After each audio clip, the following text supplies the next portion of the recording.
Alright, so this is going to be a more detailed video on how we are going to tape a cup up with a print for sublimation, and this is going to highlight more of the method of actually wrapping the cup.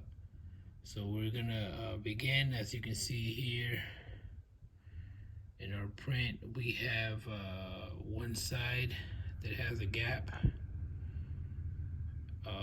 And then this side has no gap. So this is important because we want to try to avoid the ghosting effect. So let's go ahead and get started. All right, so we have our cup here, our blank, and we're gonna go ahead and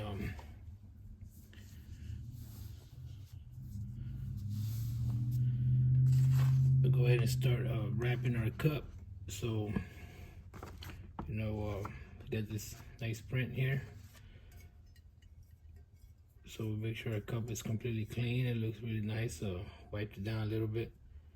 All right, so we're gonna go ahead and make sure it's facing the right way. And what I was meaning about making sure this side goes first, the no seam part goes first, is that the side without the gap is gonna be laid down first. So you're gonna go ahead and place that down just like so. And go ahead and bring your second piece around. So the second piece that has the gap can go above the side without the gap, just like that. So again, this side has no gap and this side has a gap, and it's gonna go overlap. So now, as you can see, it's not straight on either side, so we'll work that out. But we just want to make sure that we have the seam correct. So right now what I'm looking at is the top part, making sure that the top parts are lined up. We don't want it to look like this. We're going to try to match up those gap lines. See, that helps out a little bit to be able to line it up correctly. And we'll do the same thing to the other side. So you can see there, it looks pretty good right there. But again, what I'm gonna do is, I want the print, if I'm gonna slide it down all the way, I wanna make sure that my print is gonna cover all the way to the top.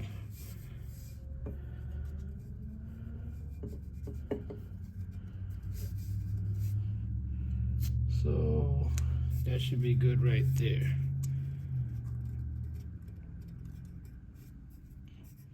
Okay, so that's the most important part, is make sure that our seam is straight. And now this cup did have some stripes on it.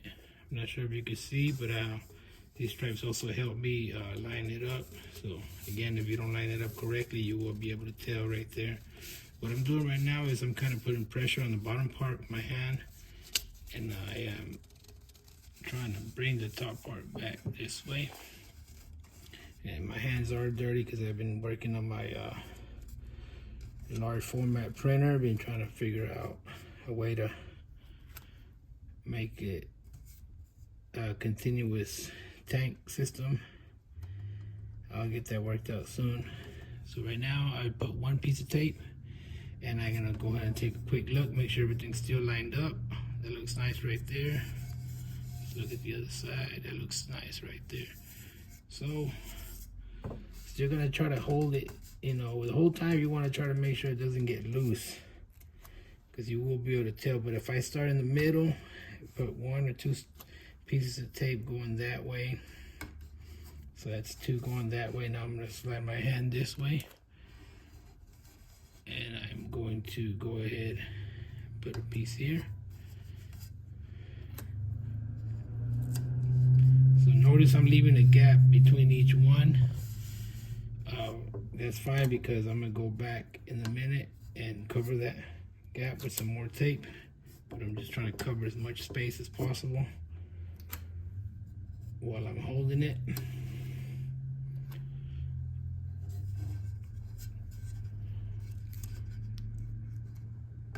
All right. And I pre-cut my tape and put it on the edge of the table already, so right now I'm just grabbing it. Makes it a lot easier. So now that I pretty much got good coverage, I'm gonna leave the edges alone for a second. But I'm gonna go ahead and try to cover these gaps up. And again, there's a little bit of lifting right here and there. That's very minimal. That'll be fine. But if you see any more than that, you might have to untape it and just start over.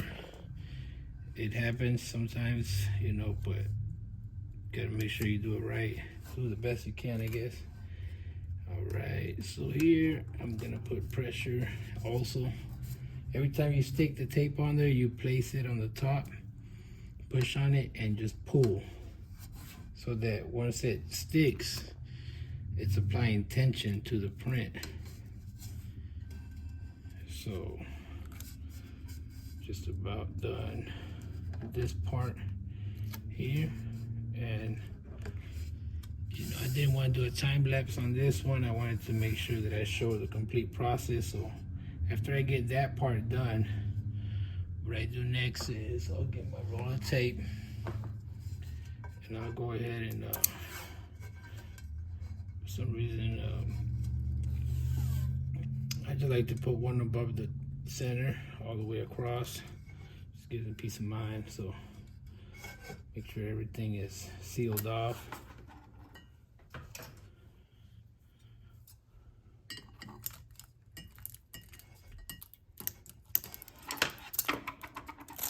Okay. So there we go. I'm pushing down as best I can for now. We are gonna go back in a minute and kind of apply a little bit more intense pressure to these creases here. But for now, this is how I do it. Then I get my roll of tape here, and again, the bottom print, the bottom seam, I guess, is under. This is the part that overlaps, so I'm gonna use my tape to try to continue that tension in that same direction. So you know, I'll just place the tape on there and circle around. So you know, I start off about right here. And then I'm easily working my way to the edge because I want to kind of put a little bit of tension on the edge, and you can see that edge is starting to crease up a little bit, but it's fine because we want to make sure the print goes all the way to the end. And we'll go back right now and run our hands through it a little bit to try to get rid of those creases there. But for now, we're not going to worry about it. So it's probably good right there. And again, the same thing here.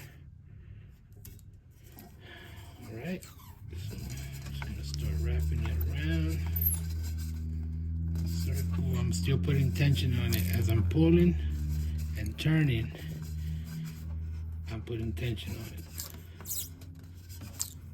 Make sure this tape goes on there real tight, because for the sublimation process to work, the sublimation ink, you know, with the heat, once it reaches a certain temperature of heat, it converts into a gas and it fuses to the sublimation surface. But if it doesn't have the right pressure, you will have some ghosting effects. And I have had plenty of those. So this is one of those things that is a trial and error. It takes time to get the hang of it, but you know, just gotta keep practicing. And I'm still learning, trying to figure it all out as I go. If I can learn a thing or two here and there. So notice I might have put a little bit more tape on this part, and that's because this is the top. So, you know, a lot of people will like to show the cups off, which is a good thing. But, you know, you want the top to look super nice, you know. I guess that's my preference.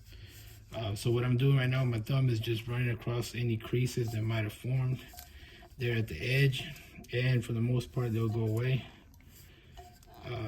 But this cup is about ready to go. So here, I'm not sure if this will focus in where you can see those creases that are on the edge right here. And so I'm gonna do my best to just run my thumb through them as I'm spinning it, smooth them out. We'll get most of them out, but some of them, they'll stay, but it'll be fine.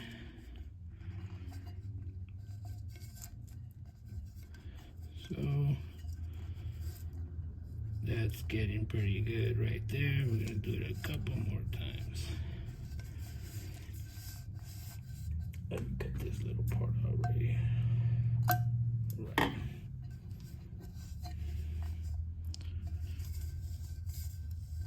Alright, so then, okay, now that we got that part, here comes the crease.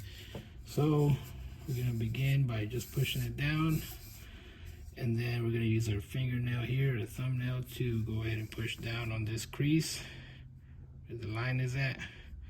It's just something I started doing, guys, because I was having so much trouble with ghosting on the seam, and it was pretty frustrating.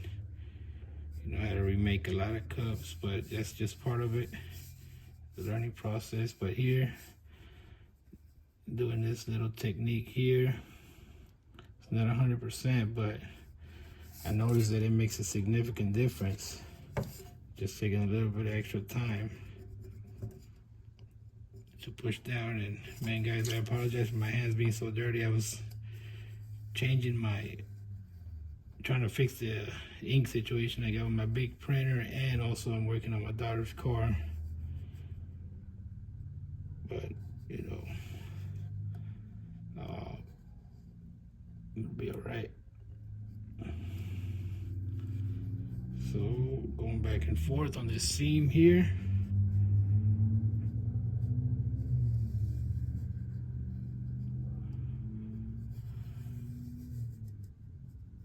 I might be getting carried away with doing it, but I like to make sure I do the best I can.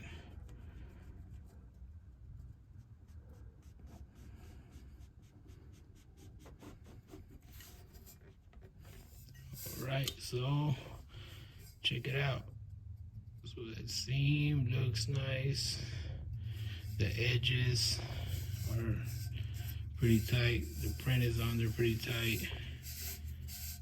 And so I believe this cup will come out real nice. So we're gonna go ahead and place it in the sleeves and go ahead and put it in the convection oven. But if you happen to have a mug press, this right here is probably a little overkill when it comes to what you got to do for a mug press, because I believe a mug press, you might be able to get away with doing a little bit less in this. But if you do this right here and you put this in the mug press, you place it in there and you let it cook on the mug press for the amount that it gives you, and I believe it'll indicate when it's time to open it. And what you're going to do is you're going to completely rotate it. So if I started like this on the mug press for, let's say, 3 minutes, once it beeps and it tells you to open it, you'll take it out and you'll rotate it. Of course, it'll be hot, so you got to use gloves, and you'll completely place it back in the heat press, mug press, in this position, and you know, go ahead and start your heat press again for the amount indicated, and then you should be good to go. You don't need to put heat shrink on a cup if you're going to put it in a mug press. So if you're gonna put a cup in the mug press, all you really need is your blank, your sublimated print, and you're gonna definitely need some heat tape. So this heat tape, you know, I get it from Amazon. It's a lot cheaper to get it there. You get a 2-pack for about $5 or $6 or so, like that. But fellas, that's pretty much all I got for right now.